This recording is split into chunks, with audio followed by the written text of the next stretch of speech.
कार्रवाई देखने को मिलेगी, उसी तर्ज पे झारखंड में भी देखने को मिलेगी। झारखंड की जनता बहुत ही जागरूक है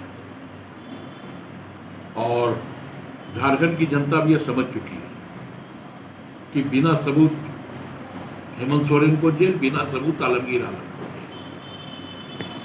भानु प्रताप शाही बाहर इसलिए कि भारतीय जनता पार्टी सेना के जमीन के मामले में आरोपी जिसको ईडी ने रिमांड पे लिया, जेल भेजा, वो व्यक्ति विष्णु अग्रवाल देश के वित्त मंत्री से मिलता हो, गुलदस्ता देता हो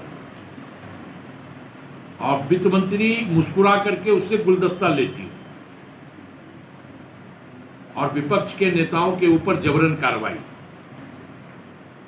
तो हमें लगता है छत्तीसगढ़ की घटना झारखंड में दोहराई तो जरूर जा रही है, लेकिन इसका फलाफल कुछ अलग होगा और झारखंड में भारतीय जनता पार्टी का खाता नहीं खुलेगा। आलमगीर आलम की गिरफ्तारी, हेमंत सोरेन की गिरफ्तारी, ये भारतीय जनता पार्टी के ताबूत की आखिरी कील साबित होगी, क्योंकि एक और तमाम भ्रष्टाचारियों को प्रधानमंत्री का स्नेह मिल रहा है, रेवन्ना जैसे बलात्कारियों को प्रधानमंत्री का प्यार मिल रहा है, चिन्मयानंद जैसे लोगों का प्रधानमंत्री का प्यार मिल रहा है और जो विपक्ष के लोग प्रधानमंत्री के आंखों में आंखें डाल करके महंगाई पर बात कर रही हो, बेरोजगारी पर बात कर रहा हो, किसानों को एमएसपी देने की गारंटी दे रहा हो, वैसे लोगों को प्रधानमंत्री बिना सबूत, बिना आधार ईडी के माध्यम से जेल भेजने का काम कर रहे हैं और जिनके ऊपर दो पन्ने का रिपोर्ट दर्ज हो रहा है, उसको प्रधानमंत्री जी और भारतीय जनता पार्टी लोकसभा का उम्मीदवार बना रही है। तो हमें यह लगता है कि देश की जनता, राज्य की जनता जागरूक है और इसका हम जवाब नहीं देंगे। इसका 4 जून को मुकम्मल जवाब देश की जनता दे चुकी होगी और प्रधानमंत्री जी का और भारतीय जनता पार्टी का विदाई तय माना जाएगा। अब तक के सबसे बड़े टेंडर घोटाले में ईडी मंत्री आलमगीर आलम को गिरफ्तार की है, क्या कुछ कहेंगे इस पर?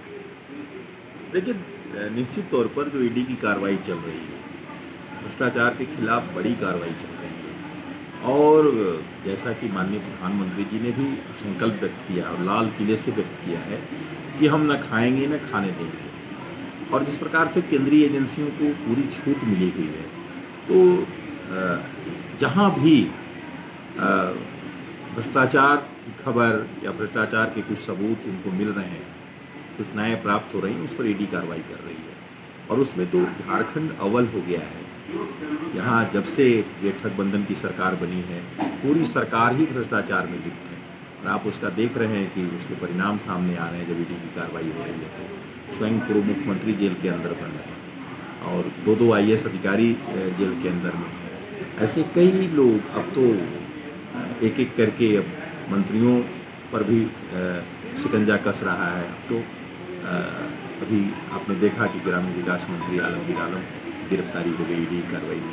तो ये लगातार इस प्रकार की कार्रवाई और आगे चलती रहेगी और आप देखेंगे कि ऐसे कई लोग इसके चपेट में आएंगे, क्योंकि पूरा का पूरा कुनबा ही इंडी गठबंधन का भ्रष्टाचार में शामिल है।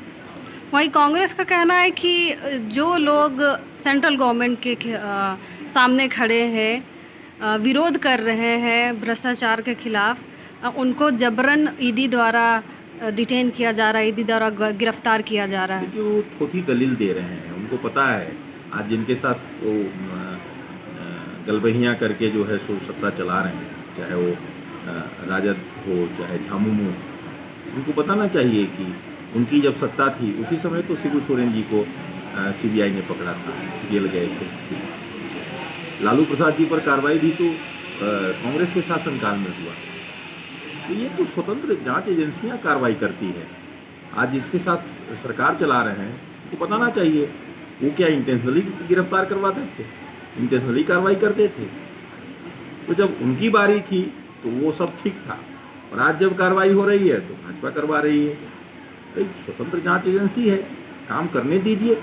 अगर आप सब ठीक होंगे तो कोर्ट से बेल मिल जाएगा, सजा नहीं मिलेगी आपको। कानून पर भरोसा करना चाहिए। संविधान की बात करते हैं, कानून की बात करते हैं, और जब कानूनी कार्रवाई होती है तो उनको उल्टा पड़ने लगता है। जब आपके लिए अनुकूल हो तब सब ठीक है, आपके लिए जब उल्टा हो जाए तो सब खराब हो जाएंगे। सारे कानून भारत के खराब हैं।